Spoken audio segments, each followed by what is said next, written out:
তো finally তাতানের welcome ভিডিওটা আমি পেয়ে গেছি খুঁজে। কেন বলছি, কারণ হচ্ছে আমার ফোন থেকে ভিডিওগুলো কি করে জানি না ডিলিট হয়ে গেছে। সবই হচ্ছে কপাল। এটা হচ্ছে ওই বাড়ির ওয়েলকাম ভিডিও। ওর দিদিভাই পিসিমণি ওরা ওর ওয়েলকামের জন্য ছিল। তো যেহেতু আমার ফোন থেকে ভিডিওগুলো ডিলিট হয়ে গেছিলো, তাই ভিডিওটা দিতেও আমার অনেকটা লেট হয়ে গেল। কারণ ওর ফোন থেকে একটু একটু ক্লিপ পেয়েছিলাম, সেটাই আমি নিয়েছি। কি করবো, আর কিছু করার নেই। ভিডিও ক্লিপ, ভালো ভালো ভিডিও ক্লিপ আমার ফোনে ছিল, বাট সেগুলো ডিলিট হয়ে গেছে। তাই তোমাদের সাথে ভালো ভালো ভিডিও ক্লিপগুলো আমি শেয়ার করতে পারলাম না। যাই হোক, যেটা আছে সেটাই আমি তোমাদের সাথে শেয়ার করলাম।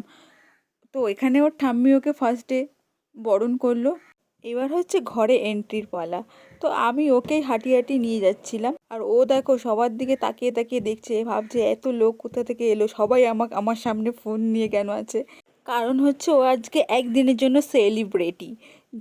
তো তাতানের আরেকটা ওয়েলকাম ভিডিও আছে, যেটা ও নার্সিংহোম থেকে 6 দিনে যখন ফার্স্ট মামা বাড়ি এন্ট্রি করছিল সেই দিনকার ওয়েলকাম ভিডিও। তোমরা যদি না দেখে থাকো তাহলে অবশ্যই একবার গিয়ে আমার পেজে ভিজিট করো। তো কেন বলছি, কারণ হচ্ছে এই দিনের ওয়েলকাম ভিডিওগুলো আমার ফোন থেকে ডিলিট হয়ে গেছে। তো ওই দিনের ওয়েলকাম ভিডিও দেখলে তোমরা বুঝতে পারবে বৃষ্টির মধ্যে কিভাবে আমাদের ওয়েলকাম হয়েছিল। তো অবশ্যই ভিডিওটা দেখো।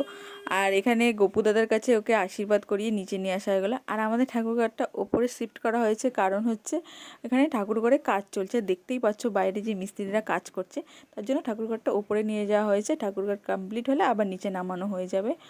তো শুধু ঠাকুরঘর না, ঘরে কাজ হচ্ছিল। আর এইদিকে এন্ট্রি কমপ্লিট হয়ে গেছে।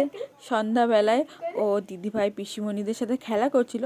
খেলা করার মধ্যেও একটা কষ্ট কাজ করছিল। দিদুর মামা ওদের এতদিন দেখেছে, দেখতে পাচ্ছিল না।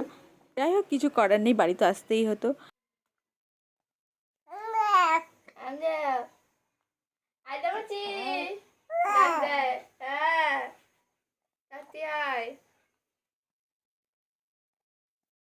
তো এইদিকে তাতান সোনা ওদের সাথে খেলা করছে, আর এই ফাঁকে আমি একটা পার্সেল ওপেন করব।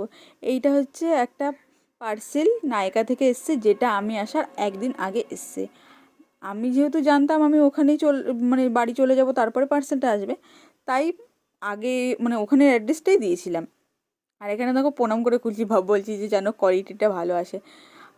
কেন বলছি সেটা তোমরা একটু পরে জানতে পারবে কেন বলছি। তো এখানে নিয়েছি আমি হচ্ছে জামশুট। এই শ্যুটগুলো যে আমার কি ভালো লাগে কি বলবো, কতগুলো যে নিয়েছি তার ঠিক নেই। যাই হোক, এটা নিয়েছি। সাইজ দিয়েছিলাম 6 to 9 মান্থ, বাট এটা মনে হচ্ছে না যে তাতানের হবে। তাই আমাকে মনে হচ্ছে আবারও রিটার্ন করতে হবে। আর কোয়ালিটির কথা বলবো, কোয়ালিটি নায়িকা থেকে যে এরকম কোয়ালিটি ভেবেছিলাম, আর যতটা দাম নিয়েছে সেই হিসাবে কোয়ালিটিটা খুব একটা ভালো আসেনি। মোটামুটি চলতো, কিন্তু যদি সাইজে হতো আমি রেখে দিতাম, বাট হয়নি। তো এখানে রিটার্ন করে আমি আরও অন্য সাইজের আমি 2টো জামা অর্ডার করেছিলাম, সেগুলো হয়েছিল ওর। তাও আরেকটু বড় হলে আমার ভালো লাগতো। আর তখন আমি কেন ওপেন করার সময় নমস্কার করছিলাম, এবার বললাম না, পরে ভিডিওটা দেখতে থাকো তাহলে পরে বুঝতে পারবে।